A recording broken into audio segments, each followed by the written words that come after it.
بیوی کا درجہ ہے جس کو خوش ہو کے ملنے سے رب راضی ہوتا ہے، جس کے متعلق فرمایا گیا تم میں بہتر شخص وہ ہے جس کا اخلاق بہتر ہے، بہترین شخص وہ ہے جس کا اپنی بیوی کے ساتھ اخلاق بہتر ہے۔ اور پھر جو اسلام میں سب سے بڑا درجہ جو ہے وہ ماں کا درجہ ہے، جس کے قدموں کے ساتھ اللہ نے جنت رکھ دی۔ اس کے علاوہ عورت کا کون سا درجہ ہے؟ اس کے علاوہ کون سا مقام ہے؟ اس کے علاوہ عورت کیا ڈھونڈتی ہے؟ گالیاں، گلی کے وہ کچرا، گندگی، برائی، بے حیائی، اور پھر وہاں پہ وہ کہتی ہیں کہ ہم یہ کریں اور ہمیں عزت ملے۔ اگر عزت لینی ہے تو پھر ہم عائشہ صدیقہ کے ویڑے آنا پڑے گا۔ جو عزت چاہیے تو سیدہ فاطمہ کے در پہ حاضر ہونا پڑے گا۔ اور یہ کیسے ہو سکتا ہے؟ یہ جن لوگوں نے اس کے متعلق سوچا بھی وہ ذلیل و خوار ہو گئے۔ اسلام نے تو اتنی عزتیں تھیں کہ آپ دیکھیں بیٹی کا کردار، بہن کا کردار، والدہ کا کردار، یہ سارے کردار ایسے ہیں کہ جو مرد کو جو ہے وہ خدمت کرنے پہ ابھارتے ہیں۔ مرد کے لیے بڑے اعزاز کی بات ہے۔ اور وہ کون سی جو ہیں جو باتیں بتانے والی بیبیاں ہیں جو ہمیں کہتی ہیں کہ جناب ہمیں آزادی چاہیے، ہمیں یہ وہ ہم اپنی جسم اپنی مرضی ہو۔ بھئی مرضی تو ٹریفک جو ہے وہ اپنی مرضی سے چلے وہ تباہ ہو جاتی ہے۔ ٹریفک اگر اپنی مرضی سے چلے، کوئی ان کا اصول نہ ہو، وہ ون وے جانا شروع ہو جائیں وہ تباہ ہو جاتے ہیں۔ کوئی کام جو ہو وہ اصول کے خلاف کیا جائے وہ تباہ ہو جاتا ہے۔ جہاں پہ مرضی اپنی آ جائے، قانون کو فالو نہ کیا جائے تو وہاں پہ فتنے ہیں، فساد ہی فساد ہے، برائیاں ہی برائیاں ہیں۔ یہ عورتیں یہ نہیں دیکھتی کہ آج یورپ میں کیا ہوتا ہے۔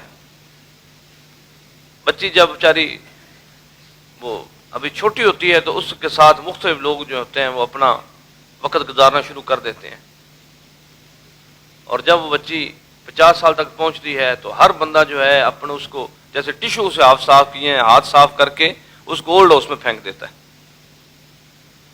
نہ بیٹا گیا، نہ والد پیچھے گیا، نہ بھائی گیا، خبر کسی کو نہیں ہے، جانتے تک نہیں ہے۔ یہ عورت دیکھتی نہیں ہے کہ اس کے ساتھ کیا حالات ہوتے ہیں، اور یہ عورت دیکھتی نہیں ہے کہ یورپ میں آج بھی کسی مائی کے ساتھ کوئی بچہ چلنے کے لیے راضی نہیں ہے۔ وہ مائی اپنا دل بہلانے کے لیے کتے کا بچہ رکھ لے گی، بلی کا بچہ رکھ لے گی، اس کو وہ کنگا کرے گی، اس کو وہ جناب اس کو صفائی کرے گی۔ میں نے اپنی آنکھوں سے دیکھا کہ بوڑھی عورتیں وہ بیچاری یہ کتا جب گندگی کرتا ہے، بول و براز کرتا ہے، وہ پخانہ کرتا ہے، تو عورتیں جو ہیں اپنے ہاتھ پہ شاپر لپیٹ کے اس کو گنڈ دے کے اپنی جیب میں رکھتی ہیں۔ ان کو یہ ان کو معاشرے نے آزادی نے دیا۔ اور لوگ یہ دیکھتے نہیں ہیں کہ حج پہ ہمارے آج بھی جوان بچے نے بوڑھی مائی ہاتھ میں پکڑی ہوتی ہے اور طواف کروا رہا ہوتا ہے، صحیح کروا رہا ہوتا ہے، اپنے باپ کو اپنی ماں کو کندھوں پہ اٹھا کے 2 بھائی 3 بھائی 4 بھائی اکٹھے اس کو طواف کروا رہے ہیں۔ اور یہ کس طرح اس چیز کا مقابلہ کر رہے ہیں؟ ایک مذہب یہ کہتا ہے کہ جو عورت ہے یہ انسان ہے ہی نہیں، یہ صرف بندے کے انسان کے مرد کے استعمال کی چیز ہے۔ اور ایک مذہب یہ کہہ رہا ہے کہ عورت جو ہے اس کے قدموں کے ساتھ جنت ہے۔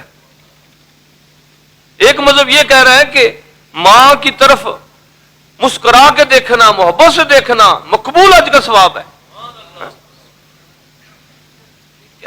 کیسے لوگوں کی مت ماری گئی۔ اور پھر بڑا عجب بات ہے کہ لوگ ان کی تشہیر کے لیے بڑا کچھ کرتے ہیں۔ ایک بزرگوں کو کسی عورت نے پوچھا کہ جناب بندے تو گھومتے پھرتے ہیں آزادی سے اور بچیوں سے کہا جاتا ہے گھر میں رہو، تو یہ بچیوں کو آزادی کیوں نہیں ہے؟ تو انہوں نے فرمایا بیٹا حفاظت قیمتی کی چیز کی جاتی ہے، مرد بڑا قیمتی ہے لیکن اس سے زیادہ قیمتی عورت ہے۔ میں بیٹا آپ نے دیکھا ہوگا لوہا قیمتی ہے یا سونا قیمتی ہے؟ کون سی چیز قیمتی ہے جی؟ جی سونا قیمتی ہے۔ لوہے کے گارڈر بازار میں پڑے ہوتے ہیں، سریے کے ڈھیر بازار میں لگے ہوئے ہیں، بڑا بندہ کو احتیاط کرے گا تو سریے کا ڈھیر ہوگا اس کو سنگل لگا دے گا۔ تو آپ نے کبھی دیکھا ہے کہ سونا کسی نے بازار میں رکھا ہو؟ سونا تجوریوں میں رکھا جاتا ہے اس واسطے کہ اس کی قیمت زیادہ ہے۔ مرد جو ہیں اس کی مثل لویا ہے اور عورت کی مثل جو ہے وہ سونا ہے، تو سونے کی حفاظت کی جاتی ہے۔ آج ایک بندہ 10 روپے کی ٹکٹ لینے لگتا ہے تو وہ بھی اپنے بٹوا جو ہوتا ہے اس کو بڑا خیال سے کھولتا ہے، چھپا کے کھولتا ہے کہ میں 10 روپے تو ٹکٹ کے دینے ہیں، میرا جو 5000 کا نوٹ ہے اس پہ کسی کی نظر نہ پڑ جائے، کچھ جیب کترا دیکھ نہ لے، تو جیب کترے کے علاوہ میرے ساتھی کو پتہ نہ چل جائے۔ وہ اپنے بھائی سے بھی 500 کا نوٹ چھپاتا ہے، اور عجب بات ہے کہ وہ کہتے ہیں کہ نوٹ چھپا لو لیکن عورت کو واضح کر دو۔ اللہ اکبر اللہ اکبر اللہ اکبر۔ مالک کائنات ہمیں نبی صلی اللہ علیہ وسلم کا وسیلہ سے ہمیں اللہ فتنوں سے بچائے، اور جتنے ایسے لوگ ہیں جو فتنہ گر ہیں اللہ پاک ہمیں ان کے سائے سے محفوظ فرمائے۔